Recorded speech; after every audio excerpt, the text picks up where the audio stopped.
Hello everyone. Today we'll be starting with a new topic in your chapter number 1, that is matter in our surroundings. We'll be starting with the topic that is change in states of matter.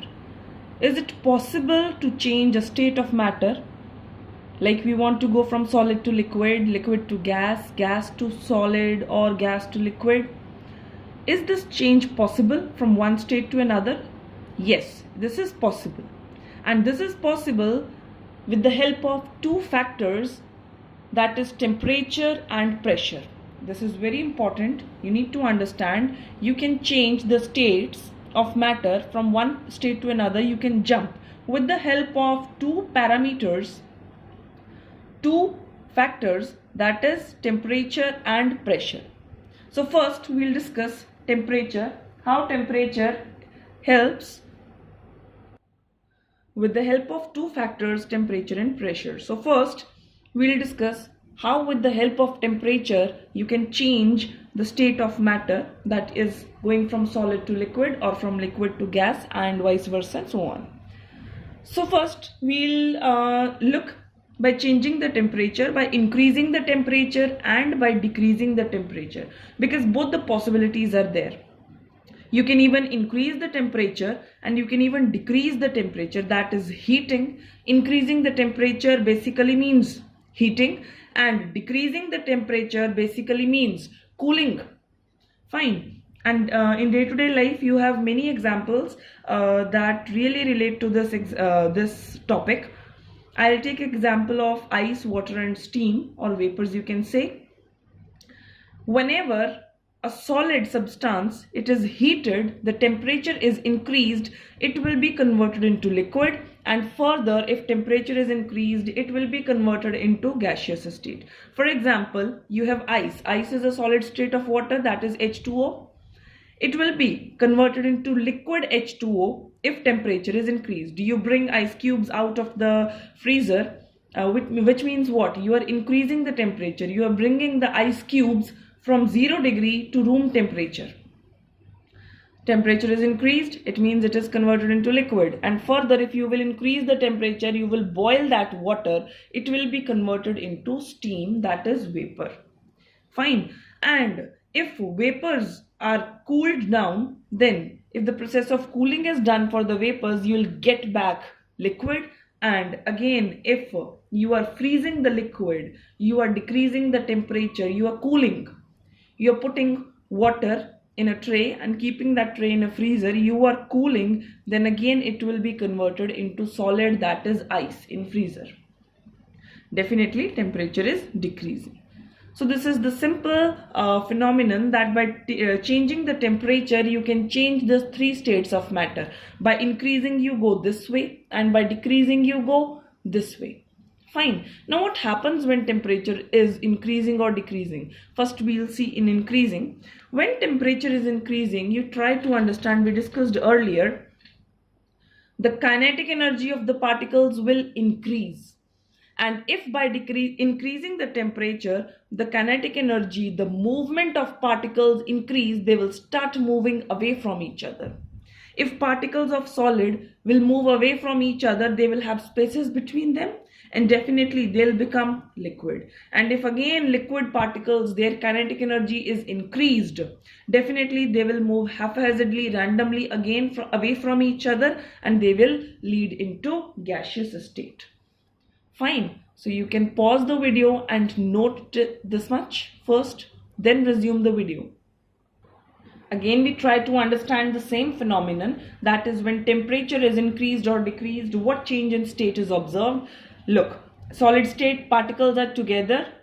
When they are heated, the particles will show movement, they will gain kinetic energy, and again when heated they will again move far from each other, that is resulting into gaseous state. Fine. And if the temperature is decreased, the process of cooling is done, gas can be converted back into liquid, and again further it can be converted into solid. So this was all about your temperature. Let's deal with pressure now. The second factor on which this conversion of states depends is pressure. How by changing the pressure you can change the state of matter.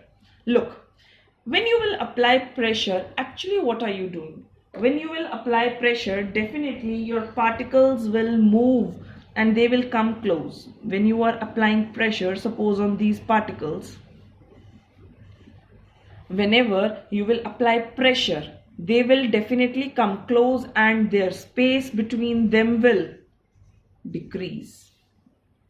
When you will apply pressure, suppose they are in a balloon type of a structure, when you are applying pressure, the particles will come close and the state can be changed from one state to another. The matter can be converted. Fine. And this we did, we also did in CNG and LPG. We have discussed earlier daily life activities. CNG was compressed natural gas and LPG was liquefied petroleum gas. When the petroleum gas is liquefied, it is converted into a liquid. A gas is converted into a liquid so that you can store the gas in a fixed volume shaped cylinder, that is red color cylinder which you use in a daily life. Fine. So there also the same concept of compression was discussed. Compression means applying pressure. We discussed compression in previous lecture, that is same applying pressure. So here also when gases, pressure is applied on a gas, it will definitely change into liquid state because particles will come close to each other, and again if pressure is applied, then it will be converted into a solid state. The particles will actually come very close to each other, that is the intermolecular spaces are decreasing. In this process, when we are coming from right to left by applying pressure, the intermolecular spaces are decreasing. Fine. So this is basically what happens when you apply pressure. You can pause the video, note this down first, draw the diagrams, then you'll understand better. Then resume the video for further content. You can see, you can even write a note in your notebooks. By applying pressure, what will happen? Particles will come close together, and as intermolecular spaces will decrease, then it will result in change of state.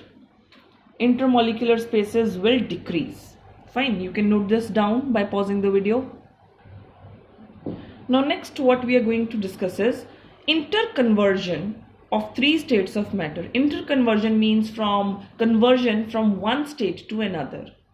You have three states of matter: solid, liquid and gases. Same type of a thing you can convert in all these three states of matter, but every time you convert from one state to another, you name that particular process. Fine. So look this figure first. Try to understand. You can copy it later. I'll discuss all the 5 processes: fusion, solidification, vaporization, condensation and sublimation.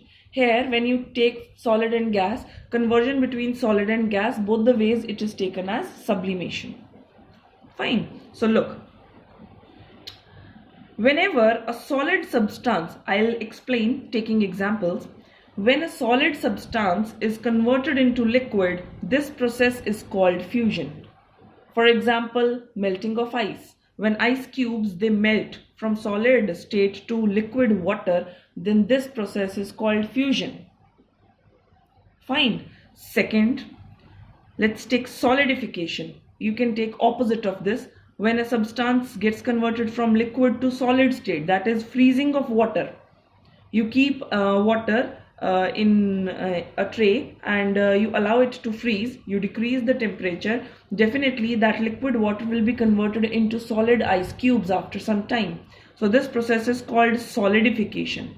As the name suggests, you are forming a solid state of that particular substance. It means a solidification. Third is vaporization. As the name suggests, you are forming vapors of a particular substance. So whenever a liquid is heated, temperature will be increased, definitely it will be converted into gaseous state and you will get vapors of that particular substance. This process is called vaporization. Next, opposite of this is condensation. Condensation is when any substance changes from gas to liquid. Example is, in air, you have a number of water vapors present. When you take a glass of water containing cold water, chilled water, after some time you will find water droplets on the surface of glass. If you are having chilled water or a Coke bottle, you can say, or a bottle containing dew or anything like that, you will see water droplets on the surface of glass. What are that? Why are these droplets on the surface of glass seen? Because the water vapors present in air in gaseous state, when they come in contact with the surface of glass, the temperature decreases. The water vapors, I repeat, the water vapors present in air, when they come in contact with glass, the temperature decreases, and hence when temperature decreases, vapors gets converted into liquid state. So from where this water came, it does not come out of the glass. It's the water that is present in atmosphere in the form of vapors. They get converted from gaseous state to liquid state. Fine. And the fifth very important is the sublimation. Now what is sublimation? Whenever a substance will change from solid to liquid and from solid to gas and from gas to solid state without going into its intermediate state liquid. It will not become liquid and it will directly get converted from solid to gas or gas to solid. This process is called sublimation. Right?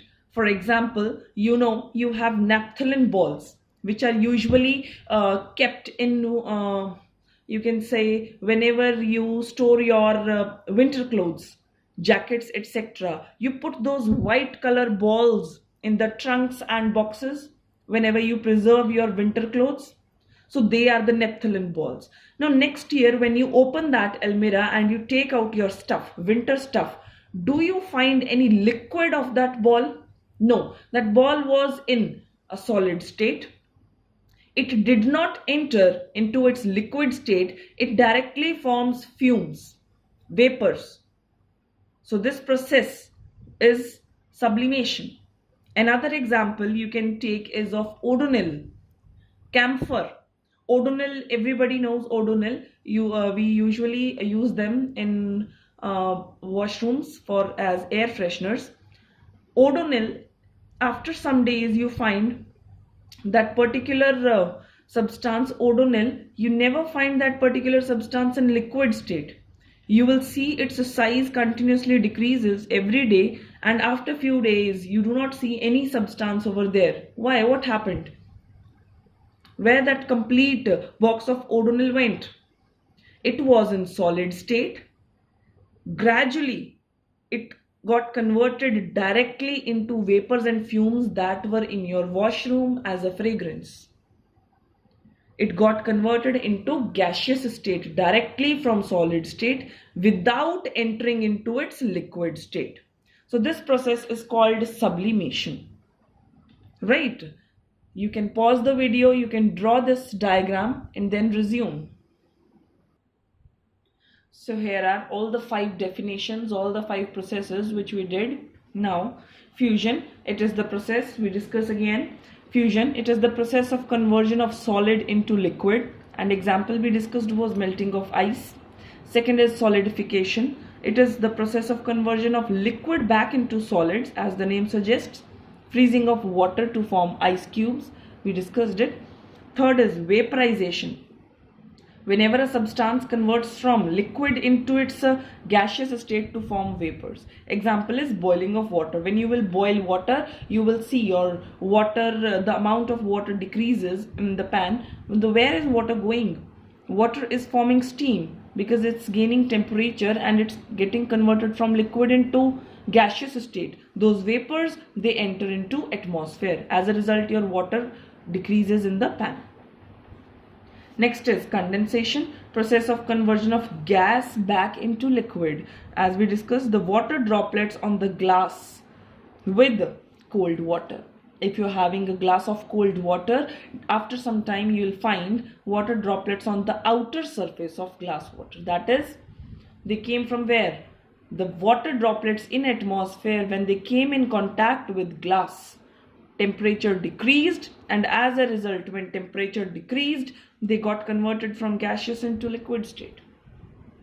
And the last is the sublimation. As you know, process of conversion of solid into gas directly without going into its liquid state, and vice versa. Vice versa means solid into gas or gas into solid, back into solid.